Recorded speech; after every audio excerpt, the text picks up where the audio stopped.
Kiyo from Kyoto from the Maiko house is just a very relaxing manga that talks a lot about the food and the whole Maiko culture in Kyoto.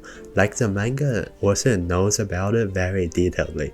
Like I wouldn't be surprised if she used to be a Maiko before, and then it shows us exactly how Maikos behave and then how they function, which we don't really get told a lot from media. It's like everyone knows about Maiko, but then not really much people knows the stuff that's going on behind it, like how they each have their own unique houses and then how the kimono would differ if they're a trainee Maiko or a gecko.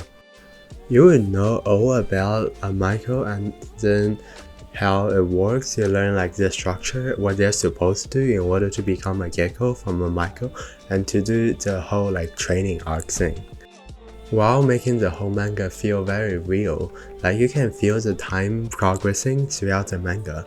You can see that the characters are growing and there are years passing. And the yearly events is just like how the real Kyoto works, which I think is really cool. And how the time passes would cause the character to change and then change the storyline makes the slice of life part of this manga not that boring. As I'm not really into slice of life mangas usually, because it gets really repetitive after a certain while, but I don't really get that with this manga, which I really like. And then the art style is really unique as well. I really like it. All the characters have a really different ways of drawing eyes, especially the main character, which I found really good because it gets really easy to recognize which character is which, especially when they have very similar hairstyle. Overall, it's a really relaxing manga. It starts pretty slow, but then I feel like it ramps up pretty quick. I started the first 50 chapters not really interested, but then the kid grows in and I just kinda speedrun the rest of the chapters. And then just a side note, I really enjoyed the end of chapter Orsa's small talk about the food. It's really wholesome. It gives you a lot of info about her personal life and just makes it overall make it feel very pleasant. And then it does get kind of bittersweet towards the end with the plot because of the passing of time and the events that are happening, but I actually really enjoyed it because of how realistic it feels. It doesn't feel like a typical manga, it feels like genuinely someone's life.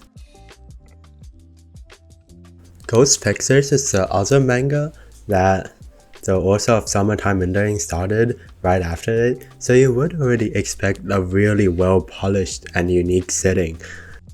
However though, I don't think this manga is that intense compared to Summertime Rendering. It is a lot more slice of life and more comedy than Summertime Rendering, and Summertime Rendering already has quite a bit of both. And I feel like it just progresses a lot slower than Summertime Rendering in my opinion, but it could really just be because of the early chapters.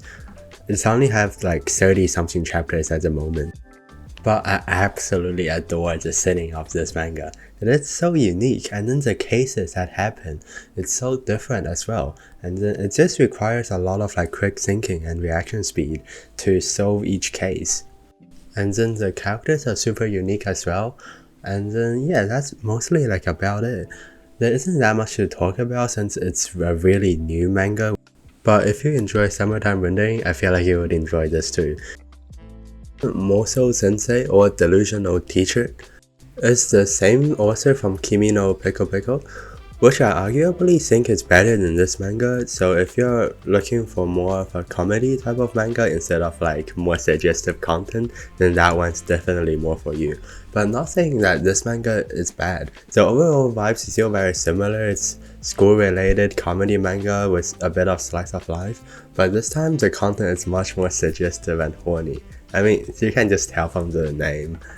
And then it is quite cliche, I'd say, but it's still very enjoyable. I feel like the author is really good at handling casual comedy that doesn't really feel absurd, aside from the teacher's ended monologue.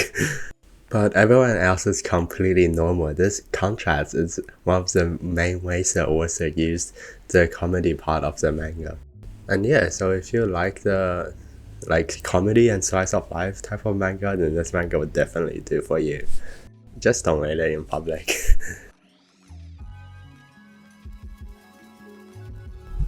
I think the beauty of Kaii-san is that I went in with a very low bar and wasn't expecting much, like cause it's just kind of pop up on my recommended page and I got kinda interested.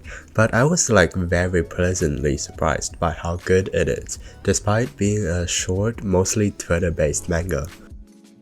It consists of multiple short stories of usually only 5 pages with the boy interacting with all different types of ghosts, whether yokai or spirits. And then it somehow is even like so full pages for each chapter. It's able to make me feel so emotional reading it. Like it consists of a lot of short but emotional stories with just pure wholesomeness that really warms your heart and makes you feel good about humanity. And then the child is really wholesome, the main character. And I think the author did a pretty good job on what a kind and playful child acts and how it will bring a positive mood to everyone, including ghosts. And there's a lot of different types of ghosts or characters appear throughout the manga, and they're all really unique and distinct from each other. Even though some of them could just appear for a single chapter, I still remember them really clearly. It's like the chapter 35 one, and it's by far my favorite. It's just so cool. And then you think they would be here for just a few chapters and then it will never show up again for the later chapters, but they will occasionally come back, which I really enjoyed. And every chapter will start with a colored page that is really detailed and well drawn, which I'm really like. And yeah, that just about concludes the manga roundup for June. I spent too much time reading Kiyo in Kyoto because it has 300 chapters, but it's so worth a read.